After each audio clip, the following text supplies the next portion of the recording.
आता है कि ख़वातीन अपनी सेहत का ख्याल नहीं रखती हैं, तो उन्हें अपनी सेहत का ख्याल रखना चाहिए। लेकिन जब प्रेगनेंसी में आती हैं तो तब कहते हैं कि जी आपने अब जो है ना बहुत ज़्यादा खाना है, मतलब अब आपने सिंगल पर्सन का नहीं खाना, अब आपने दो लोगों का खाना है। तो ये वाली ख़ास तौर पर जो एक टर्मिनोलॉजी यूज़ की जाती है, ये सही है कि नहीं सही? नहीं, ये टर्मिनोलॉजी जो है वो बिल्कुल ठीक है। अच्छा। कि ऑब्वियसली कि इंस्टेड ऑफ प्रेगनेंसी आपकी जो कार्बोहाइड्रेट की मकदार है, या प्रोटीन की मकदार है, या विटामिन्स की मकदार है, या वो मिनरल्स हों, तो वो 1:2 हो जाता है।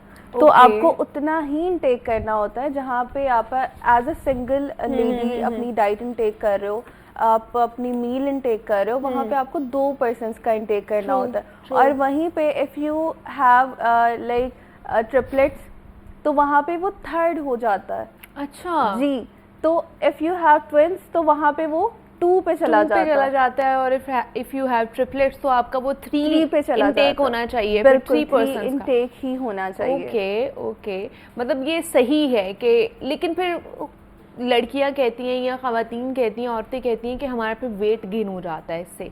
ये तो आएंगे कि डेफिशिएंसी क्या क्या हो सकती है और उसमें हमने क्या खाना है, लेकिन ये वाली जो चीज़ें हैं ना जिनकी वजह से लड़कियां ज़्यादा कंसर्न होती हैं कि अगर हम ज़्यादा खाएंगे तो वेट गेन हो जाएगा, जो कि वो भी नहीं ठीक है। ड्यूरिंग प्रेगनेंसी आप वेट गेन टेंडेंसी वैसे ही बढ़ जाती है, तो उसके लिए फिर क्या करना चाहिए? अच्छा, उसमें वेट गेन का ये है कि अगर तो आप अपनी क्रेविंग्स को सेटिस्फाई कर रहे होंगे हर टाइम, कि अगर आपको मीठे की क्रेविंग हो रही है या कुछ फ्राइड खाने की क्रेविंग, तो अगर आप अपनी क्रेविंग सेटिस्फाई कर रहे हैं ऑल टाइम, तो फिर तो ऑब्वियसली वेट गेन की तरफ चांसेस हैं बहुत ज़्यादा। बिकॉज ड्यूरिंग प्रेगनेंसी ऐसा होता है कि आपको क्रेविंग्स हो रही होती हैं और उसमें आप डिफरेंट चीज़ें इनटेक कर रहे होते हो according to the cravings, not according to the need जो आपकी बॉडी है। तो उस टाइम पे डायबिटीज़ होना, जिसको गेस्ट्रेशनल डायबिटीज कहते हैं, तो उसके भी चांसेस होते हैं। लेकिन अगर आप उतना लेंगे जितना अकॉर्डिंग टू आपकी रिक्वायरमेंट है और according to the portion size और ऐसी चीज़ें जो आपके लिए हेल्दी हैं,